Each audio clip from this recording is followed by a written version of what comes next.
존경하는 우원식 국회의장님, 그리고 존경하는 동료 선배 의원 여러분, 서울 중랑구 앞 가운데중 물결랑 국회의원 서영교 대정부 질문에 인사드립니다.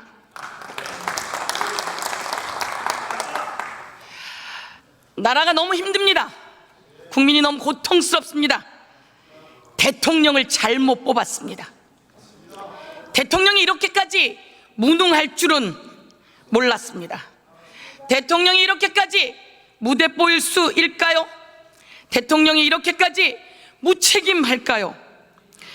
윤석열 대통령 되고 이제 2년 반 지나 반환점을 돌았습니다. 윤석열 대통령 2년 반 지나 민주화 이후 최저의 지지율입니다. 24%. 그런데 왜 이 대통령은 걱정을 하지 않는지. 부정은 지지율의 3배가 넘는 67%입니다. 이 정도이면 대통령이 정신 차리고 국민의 뜻 헤아릴만 한데 국민의 뜻을 거역하고 있습니다. 순천자 흥하고 역천자 망한다고 했습니다.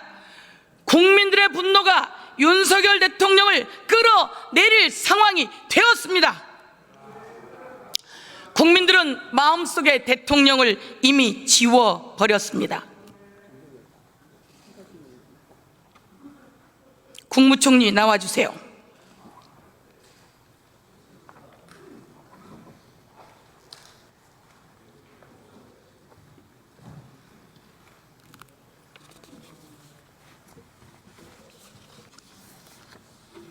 안녕하십니까?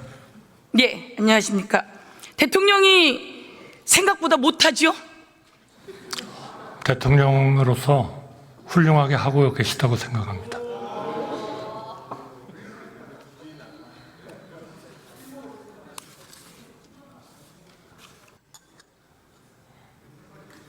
지난해 세수평가는 얼마였습니까? 죄송합니다. 지난해 세수평가는 얼마였습니까? 지난해는 56조 정도. 56조 세수펑크가 났습니다. 경제가 어렵죠? 경제가 어렵죠? 경제는 회복되고 있습니다. 경제가 어렵죠? 회복되고 작년엔 세수펑크 56조, 올해는 세수펑크가 얼마라고 예측되고 있습니까? 글쎄요, 내일 경제 쪽에서 얘기를 하겠습니다만은 한 30조 정도 되지 않나 이렇게 저는 들은 것 같습니다. 그렇습니다. 정확한 숫자는 지난해엔 56조, 올해는 30조 더 늘어날 가능성이 높다고 합니다. 경제가 이렇게 어려워졌는데 대통령이 경제 잘합니까? 윤석열 대통령 경제 잘합니까? 제가 말씀드릴게요. 우선 민생은 아직 어렵습니다. 그러나 경제의 위기를 지난 2년 동안에 극복하고 우리 경제를 회복시키고 그리고 앞으로의 잠재적 성장률을 높이기 위한 개혁의 바탕을 마련했다 이렇게 생각합니다. 어느 정부도 그렇게 하기 쉽지 않습니다. 자, 국무총리가 그런 생각을 하면 안 되죠. 아닙니다. 대통령이 잘못하면 총리라도 정신을 차려야죠. 그건 올바른 국무총리 이거 방향으로 가고 보세요. 있는 겁니다. 네. 코로나 때도 이렇지 않았어요. 코로나를 거쳐오면서 문재인 정부가 흑자를 냈어요. 그런데 윤석열 정부가 경제를 다 망가뜨렸어요. 작년에 56조 세수펑크가 나고 다 망가뜨리고 나서 조금 나아졌다고 하는데 올해도 30조 세수펑크예요. 그런데 나아졌다고 합니까? 대통령이 정신을 못 차리고 경제를 못 챙기면 총리라도 경제를 챙기고 정신을 차리고 국민 앞에 잘못됐다고 하고 대책을 만들어야 되는 거 아니겠습니까? 대책을 만들었기 때문에 우리가 2%로 인플레가 내려가고 올해 2.5% 성장을 하고 770억 불 경상수지 흑자를 내고 그리고 고용률은 역사상 가장 높은 고용률, 특히 25세부터 29세까지 72.3%의 고용률을 보이고 정신을 있습니다. 아직도 못 차리고 있군요. 아닙니다. 민생은 어렵습니다. 현장이 민생이 고통스럽다는 걸 모두 다 느끼고 있는데 그 어려운 코로나 때보다도 더 못하다는데 왜 이렇게 엉뚱한 소리를 해야 되죠? 내가 기재위를 2년 동안 했어요. 그런 동안 매번 하는 이야기가 기재부 장관의 이야기가 그거예요. 의원님 좀 나아집니다. 나아지기는 뭐가 나아졌다는 겁니까? 자, 제가 하나 질문할게요. 화면 한번 틀어봐 주세요. 대통령이 경제도 못 살리고 대통령이 잘하는 게 없어요. 김건희 여사 발언 한번 들어봐 주세요.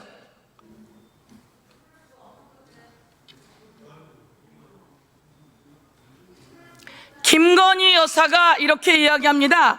우리 남편은 바보야. 우리 남편은 내가 챙겨주지 않으면 아무것도 못해. 우리 남편은 바보다? 내가 다 챙겨줘야지. 뭐라도 할 수 있는 사람이지. 저 사람 완전 바보다. 한번 보세요. 저 누가 한 말입니까? 제가 한 말입니까?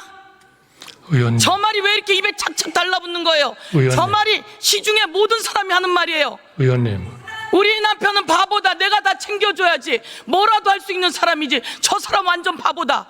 김건희 여사는 왜 저런 이야기를 하는 겁니까? 의원님, 의원님께서는 남의 가정에서 일어나는 일을 그렇게 열심히 공부하십니까? 아니, 저는 이해하기가 어렵습니다. 이해하기가 어렵습니다. 그리고요.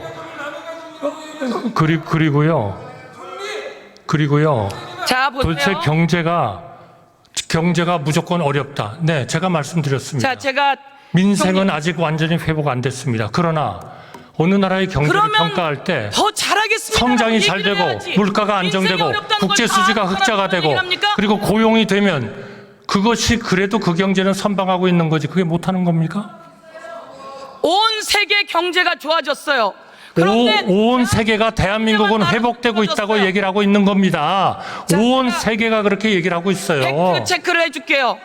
온 세계 경제가 좋아졌어요. 그런데 대한민국만 나락으로 떨어졌어요. 다 윤석열 대통령과 총리가 잘 못하는 겁니다. 아닙니다. 제가 그거는 완전히 잘못된 오도된 통계예요. 말씀해 보시죠. 제가 말씀드리겠습니다. 어떤 통계입니까? 국민은 대통령을 뭐라고 이야기합니까? 아니, 어떤 통계입니까? 국민이 대통령을 어떤 통계가 전 세계가 대한민국을 엉터리라고 합니까? 총리, 지난해 전 세계 경제 성장 지수는 2.6까지 가고 있었어요. 올해는 그런데 2.6%잖아요. 우리나라 경제 성장이 몇 가지 찍었습니까? 올해는 2.6%잖아요. 우리나라 경제 성장 아니, 몇 가지 찍었어요? 작년 한 해 가지고 먹고 삽니까? 올해 초반에 이러다가 지금 떨어지고 아니, 작년 한 해 가지고 먹고 살아요? 이 사람이 올해 2.5%죠? 내년에 2.2%죠? 잠깐만요. 잠깐만요. 아니, 저는 윤석열 대통령 되고 얼마 지났어요? 자, 잠깐만 중단하시죠. 자, 잠깐만 중단하세요. 지금 이 자리는 대정부 질의하는 자리입니다. 의원들이 나오셔서 대정부 질의를 하고 대정부 질의하고 답변자인 국무위원은 나와서 질의에 답변하는 겁니다. 이게 이렇게 되면 좀 얘기 들으세요.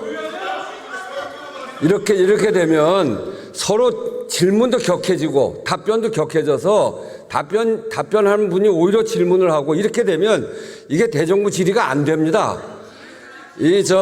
질문자가 질의를 하면 그것을 잘 듣고 답변하시고 그렇게 하시는 게 옳습니다. 네, 주의해 주시기 바랍니다. 자, 그만하세요. 총리가 저한테 질문하는 사람이에요?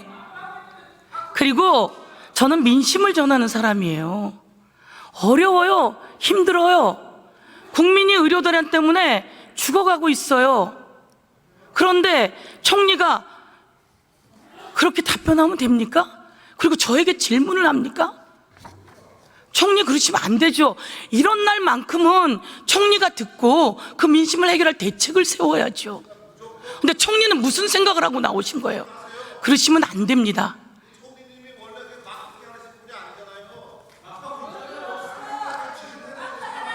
자, 제가 총리 다음부터 그렇게 하지 마세요. 들어가세요. 아니, 진리를 들어가세요. 말씀해 주세요. 진실을.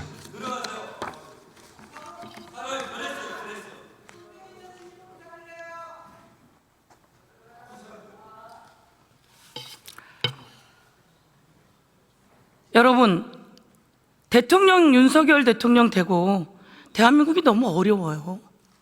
이렇게 어려운데 아니라고 하면 되겠습니까? 그러려면 뭐하러 국무총리 합니까? 대책 세우고 방안을 세워야죠. 그리고 얘기를 들어야죠. 박성재 장관 나와 주십시오.